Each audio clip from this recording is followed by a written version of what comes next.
और वहीं दिल्ली के मुख्यमंत्री अरविंद केजरीवाल उत्तराखंड में प्रेस कॉन्फ्रेंस कर रहे हैं। आइए क्या कुछ कह रहे हैं आपको सुनवाते हैं। स्कूल भी बनाए, पुरानों को ठीक किया, सारी यहाँ भी करेंगे, हमें करना आता है, हमारी नीयत भी है। जितने मौजूदा सरकारी स्कूल हैं उनको ठीक करेंगे। जिन जिन गांव में स्कूल नहीं है वहाँ या तो नए स्कूल खोलेंगे या बसें लगाएंगे। अच्छे सरकारी स्कूल बना के 5-7 गांव के बीच में एक स्कूल बना दिया, वहाँ से बसें लगा के और वहाँ पे स्कूल में ले आए बच्चों को। इसका पूरा खाका इन्होंने तैयार किया हुआ। इनसे मेरी बहुत लंबी लंबी चर्चाएं हुई हैं। तो सरकारी स्कूल अच्छे करेंगे, शिक्षा अच्छी करेंगे। दूसरा, स्वास्थ्य सेवाएं, जैसे मोहल्ला क्लिनिक वहाँ पे दिया बनाए हैं, उसी किस्म के क्लिनिक अगर हर गांव में बनाए जाएं और उस क्लिनिक के अंदर बेसिक चीज़ें सारी हो, दवाइयाँ, टेस्ट, सबकी सुविधा हो। अगर कोई किसी को सीरियस बीमारी हो गई, मान लो प्रसव हो गया, अचानक पेन हो गया, तो वो मोहल्ला क्लिनिक जो है, फिर एम्बुलेंस खूब सारी खरीद लेंगे। वो तुरंत एम्बुलेंस को फ़ोन करेगा, एम्बुलेंस जाएगी उस गांव में और उसको लेके एक बड़े अस्पताल में आ जाएगी। तो एक नेटवर्क बनाएंगे पूरा इसका स्वास्थ्य सुविधाओं का। और तीसरा है रोजगार। रोजगार में आज सरकारी नौकरियों में बहुत ज़्यादा भ्रष्टाचार है। बिना पैसे के, बिना सिफारिश के नौकरियां नहीं मिलती। सरकारी नौकरियों से भ्रष्टाचार खत्म करेंगे, भाई भतीजावाद खत्म करेंगे और बच्चों को ईमानदारी से नौकरियां मिलनी चालू होंगी। 1 लाख नई सरकारी नौकरियां बच्चों को देंगे। उसमें जो पुरानी वैकेंसीज हैं वो भरेंगे और नई वैकेंसीज, इतने स्कूल बनाएंगे, अस्पताल बनाएंगे, मोहल्ला क्लिनिक बनाएंगे, डोर स्टेप डिलीवरी करेंगे, तो नई कई सारी पोस्टें निकलेंगी। लगभग 1 लाख के करीब हमारी कैलकुलेशन है, नई पोस्टें निकलेंगी। इसके अलावा बहुत बड़े स्तर के ऊपर टूरिज्म को बढ़ावा देंगे। उसका भी इन्होंने, वो जो हमने कहा है कि अंतर्राष्ट्रीय आध्यात्मिक राजधानी बनाएंगे, उसमें हजारों हम रोजगार तैयार होने का हमारा पूरा प्लान है, जिससे बच्चों को यहीं पे रोजगार मिलेगा। हमारी तो उम्मीद है कि मौजूदा बच्चों को ही नहीं मिलेगा, जो बच्चे छोड़ के चले गए वो भी शायद वापस आ जाएं। केजरीवाल जी, उत्तराखंड के परिप्रेक्ष्य में गैरसैंण राजधानी का एक महत्वपूर्ण स्थान है, क्योंकि जब उत्तराखंड आंदोलन परिकल्पना में यही था कि एक पर्वतीय राज्य की पर्वतीय राजधानी होनी चाहिए, लेकिन अभी समर कैपिटल बना दी गई है गैरसैंण। इस पे आम आदमी पार्टी का क्या? इस पे मैं इनको बोलूंगा, ये आपको संक्षेप में बताएंगे। देखिए, गैरसैंण तो सबसे बड़ा मुद्दा था जब उत्तराखंड आंदोलन हुआ था उसमें, कि गैरसैंण मतलब पहाड़ में राजधानी बननी चाहिए। और गैरसैंण का तो सिलेक्शन ही इसलिए हुआ था क्योंकि गढ़वाल और कुमाऊं दोनों के बीच से ये जगह बन रही थी और वहाँ पे अप्रोच भी आसान थी। हम इस प्लान को ऐसे लेके चल रहे हैं, खाली यही नहीं कि गैरसैंण राजधानी बनेगी, मतलब समर विंटर वाली बात नहीं कर रहे, परमानेंट राजधानी बनेगी।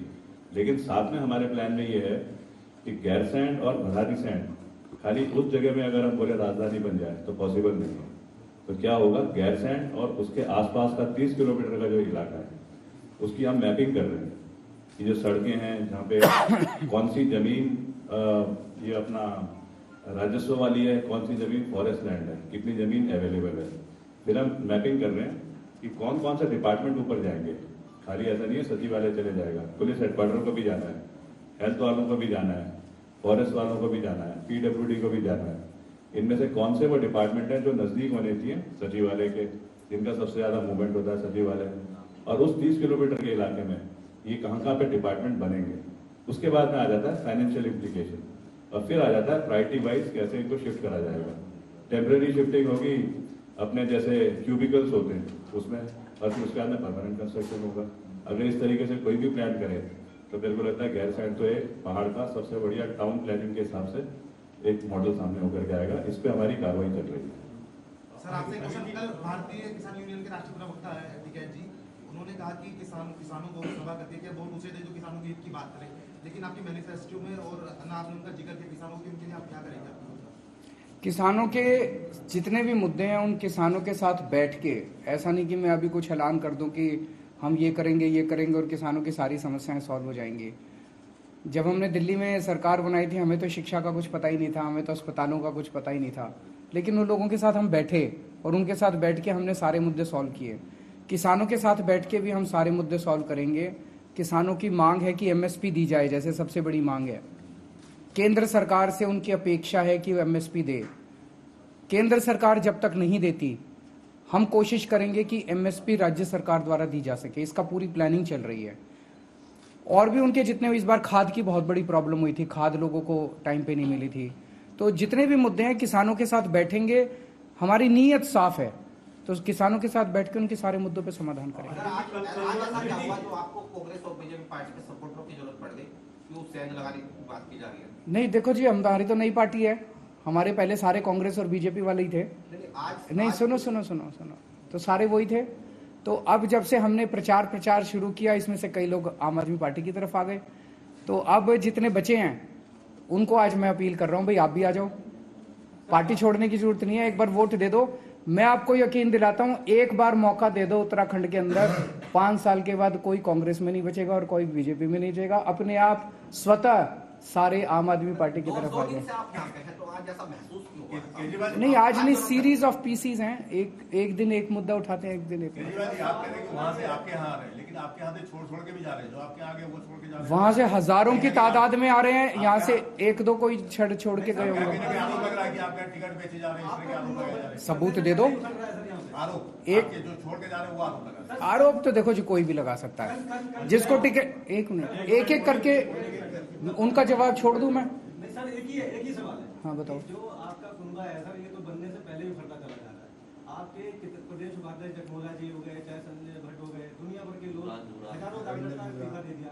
कल भी संतोष कपड़वाल जो नैनीताल के जिलाध्यक्ष है, उन्होंने भी मोहनिया जी पे बकायदा आरोप लगाया, एक मीडिया में पत्र दिया कि भाई टिकट बेचे गए हैं दुनिया भर के। तो जब इस तरह की चीजें हो रही है सर, तो ये कैसे सरकार बन रही है? हर पार्टी में होता है। सुनो एक बारी, मेरी पूरी बात सुन लो। एक कंस्टिट्यूएंसी में 3 टिकट के दावेदार हैं, एक को टिकट मिलती है, 2 को नहीं मिलती। अब जिन 2 को नहीं मिलती उसको उनको पार्टी बिठा के मनाती है, यार मान जाओ कोई बात नहीं, एक कोई टिकट मिलनी थी, बाकी को तो नहीं मिल सकती, पार्टी के साथ काम करो। कुछ लोग मान जाते हैं, कुछ लोग नहीं मानते। तो जब वो छोड़ते हैं, कोई कहता है टिकट बेच दी, कोई कहता है पार्टी में तानाशाही हो गई, कोई कुछ कहता है, कोई कुछ कहता है। मैंने ओपन चैलेंज किया हुआ है, हमको टिकट बेचने का या खरीदने का सबूत दे दो, शाम तक पार्टी से केवल नहीं निकालूंगा, जहन्नुम तक पीछा करूंगा उसका, उसको छोड़ने वाला नहीं मैं जिंदगी में। एक मिनट सुनो, एक मिनट सुन लो, अब सुनने की भी काबिलियत रखो। छोड़ूंगा नहीं मैं, कुछ भी हो जाए। मैं भ्रष्टाचार बर्दाश्त नहीं कर सकता। अपने मंत्री को निकाल दिया था कैबिनेट में मैंने, दिल्ली में एक छोटा सा सबूत आया था मेरे पास। अगर किसी ने टिकट बेची और किसी ने टिकट खरीदी हमारी पार्टी के अंदर, उसको जेल भिजवा के रहूंगा मैं, उसको केवल पार्टी से नहीं निकालूंगा। बाकी ऐसे राजनीतिक तौर पे तो आरोप प्रत्यारोप चलते ही रहते हैं। केजरीवाल जी, उत्तराखंड में मामला उठा है मुस्लिम यूनिवर्सिटी का, कि कांग्रेस के एक जो है बागी नेता थे, उन्होंने आरोप लगाया कि मुझे देखो जी, जो भी यूनिवर्सिटी बने सबके लिए बननी चाहिए, कोई एक धर्म के नाम पे या इस पे नहीं होना चाहिए। सबके बच्चे पढ़े हैं, जैसे मैंने कहा हम स्कूल बनाएंगे, उसमें मुसलमानों के बच्चे भी पढ़ेंगे, हिंदुओं के बच्चे भी पढ़ेंगे, सिखों के भी पढ़ेंगे, जैनियों के भी पढ़ेंगे, क्रिश्चियन, सबके बच्चों के लिए यूनिवर्सिटी बननी चाहिए, सबके लिए कॉलेज बनना चाहिए, सबके लिए वो बनना चाहिए। फाइनल था ये कल का, जिसमें पंजाब में अधिकतर सर्वे में आपकी सरकार बन रही है या आप सबसे बड़ी पार्टी बन रहे हैं, लेकिन उत्तराखंड के लिहाज से सिर्फ 2 या 3 सीटें ही नजर आती हैं। फाइनल ओपिनियन पोल में भी ये स्थिति है, तो बढ़कर नजर नहीं आ रही। तो एक तो अच्छी खबर है, खुशखबरी है, अभी पंजाब में सरकार बन रही है।